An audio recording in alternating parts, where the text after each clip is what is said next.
ओम श्री गणेशाय नमः। सरस्वती माता की जय। भवं भवानी सहितं नमामि। नामकरण संस्कार का दिन आया। दशरथ जी ने गुरु वशिष्ठ जी को बुलावा भेजा। गुरु वशिष्ठ जी आए। उन्होंने पुत्रों के नाम राम, भरत, लक्ष्मण और शत्रुघ्न दिए। माता कौशल्या राम जी को प्यारे ललना कहकर दुलारने लगी। अयोध्यापुरी में नित्य नए उत्सव होने लगे। महाराज दशरथ के हर्ष की कोई सीमा न रही। यहाँ तक का पाठ आप लोगों ने 59वें दिन में सुना। आज 60वां दिन। जय श्री राम। काम कोटि छवि श्याम शरीरा, नीलकंज बारिद गंभीरा, अरुण चरण पंकज नख ज्योति, कमल दलनि बैठे जनु मोती, रेख कुलिस ध्वज अंकुश सोहे, नूपुर धुनि सुनि मुनि मन मोहे, कटिकिंकनी उदर त्रय रेखा, नाभि गभीर जान जहि देखा, भुज विशाल भूषण जुत भूरी, हिय हरि नखयति शोभारूरी, उर मणिहार पदिक की शोभा, विप्र चरण देखत मन लोभा, कंबु कंठयति चिबुक सुहाई, आनन यमित मदन छवि छाई, दुई दुई दसन अधर अरुणारे, नासा तिलक कुबर नय पारे, सुंदर श्रवण सुचारु कपोला, अति प्रिय मधुर तोतरे बोला, चिक्कन कच कुंचित गभुआरे, बहु प्रकार रचि मातु संवारे, पीत झगुलिया तनु पहिराई, जानु पानी बेचरनि मोहि भाई, रूप सकहि नहीं कहि श्रुति शेषा, सो जानई सपने हूँ नहीं दे जही देखा, सो जानई सपने हूँ जही देखा, सुख संदोह मोह पर ज्ञान गिरा गोतीत, दंपति परम प्रेम बस कर शिशु चरित पुनीत। उनके नील कमल और गंभीर जल से भरे हुए मेघ के समान श्याम शरीर में करोड़ों कामदेव की शोभा है। लाल लाल चरण कमलों के नखों की शुभ्र ज्योति ऐसी मालूम होती है जैसे लाल कमल के पत्तों पर मोती स्थिर हो गया हो। चरण तलों वज्र, ध्वजा और अंकुश के चिन्ह शोभित हैं। नूपुर पैजनी की ध्वनि सुनकर मुनियों का मन भी मोहित हो जाता है। कमर में करधनी और पेट पर 3 रेखाएं अर्थात त्रिवली हैं। नाभि की गंभीरता तो वही जानते हैं जिन्होंने उसे देखा है। बहुत से आभूषणों से सुशोभित विशाल भुजाएं हैं। हृदय पर बाघ के नख की बहुत ही निराली छटा है। छाती पर रत्नों से युक्त मणियों के हार की शोभा और ब्राह्मण भृगु के चरण चिन्ह को देखते ही मन लुभा जाता है। कंठ शंख के समान उतार चढ़ाव वाला 3 रेखाओं से युक्त है। ठोड़ी बहुत ही सुंदर है। मुख पर असंख्य कामदेवों की छटा छा रही है। 2 सुंदर दतुलियां हैं। लाल लाल ओठ हैं। नासिका और तिलक के सौंदर्य का तो वर्णन ही कौन कर सकता है। सुंदर कान और बहुत ही सुंदर गाल हैं। मधुर तोतले शब्द बहुत ही प्यारे लगते हैं।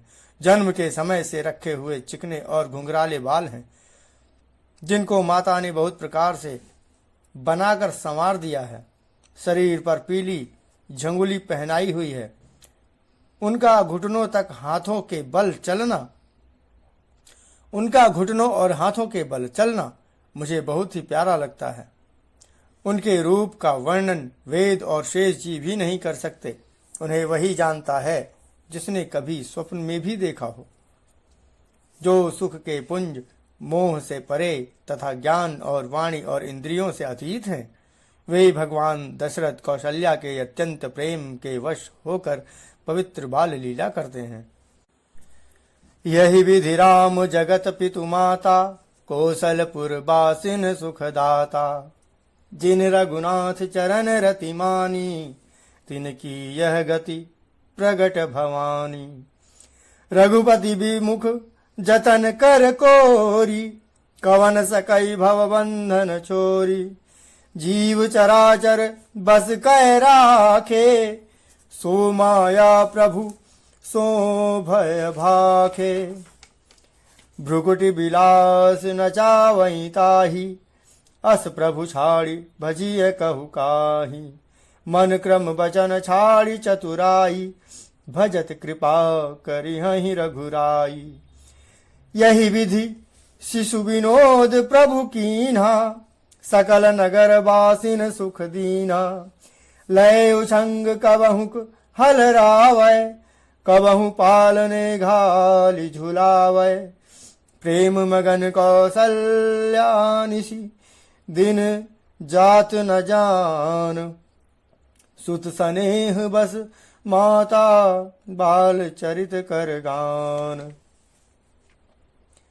इस प्रकार संपूर्ण जगत के माता पिता श्री राम जी अवधपुर के निवासियों को सुख देते हैं, जिन्होंने श्री रामचंद्र जी के चरणों में प्रीति जोड़ रखी है। हे भवानी, उनकी यह प्रत्यक्ष गति है कि भगवान उनके प्रेम वश बाल लीला करके उन्हें आनंद दे रहे हैं। श्री रघुनाथ जी से विमुख रहकर मनुष्य चाहे करोड़ों उपाय करे, परंतु उसका संसार बंधन कौन छुड़ा सकता है। जिसने सब चराचर जीवों को अपने वश में कर रखा है, वह माया भी प्रभु से भय खाती है। भगवान उस माया को भौहों के इशारे पर नचाते हैं। ऐसे प्रभु को छोड़कर कहो और किसका भजन किया जाए। मन वचन और कर्म से चतुराई छोड़कर भजते ही श्री रघुनाथ जी कृपा करेंगे। इस प्रकार से प्रभु श्री रामचंद्र जी ने बाल क्रीड़ा की और समस्त नगर वासियों को सुख दिया। कौशल्या जी उन्हें गोद में लेकर हिलाती डुलाती और कभी पालने में लिटाकर झुलाती थी। प्रेम में मगन कौशल्या जी रात और दिन का बीतना नहीं जानती थी। पुत्र के स्नेहवश माता उनके बाल चरित्रों का गान किया करती। एक बार जननी अनवाए, करि सिंगार पलना पौड़ाए। निज कुल इष्ट देव भगवाना, पूजा हेतु कीन यसनाना। करि पूजा नैवेद्य चढ़ावा, आप गई जह पाक बनावा। बहुरी माति तहवा चली आई, भोजन करत देख सुत जाई। गए जननी शिशु पहि भय भीता, देखा बाल तहाँ पुनि सूता। बहुरी आई देखा सुत सोई, हृदय कंप मन धीर न होई। यहाँ उहाँ दुई बालक देखा, मति भ्रम मोर कियान विशेखा। देखी राम जननी अकुलानी, प्रभु हंसी दीन मधुर मुस्कानी। देखरावा मातहि निज अद्भुत रूप अखंड। रोम रोम प्रति लागे, कोटि कोटि ब्रह्मांड। एक बार माता ने श्री रामचंद्र जी को स्नान कराया और श्रृंगार करके पालने पर पौढ़ा दिया। फिर अपने कुल के इष्ट देव भगवान की पूजा के लिए स्नान किया। पूजा करके नैवेद्य चढ़ाया और स्वयं वहां गईं जहां रसोई बनाई गई थी। फिर माता वहीं पूजा के स्थान में लौट आईं और वहां आने पर पुत्र को इष्ट देव भगवान के लिए चढ़ाए हुए नैवेद्य का भोजन करते देखा। माता भयभीत होकर पालने में सोया था, यहाँ किसने लाकर बैठाए दिया, इस बात से डरकर पुत्र के पास गईं तो वहां बालक को सोया हुआ देखा। फिर पूजा के स्थान पर लौटकर देखा कि वही पुत्र वहां भोजन कर रहा है।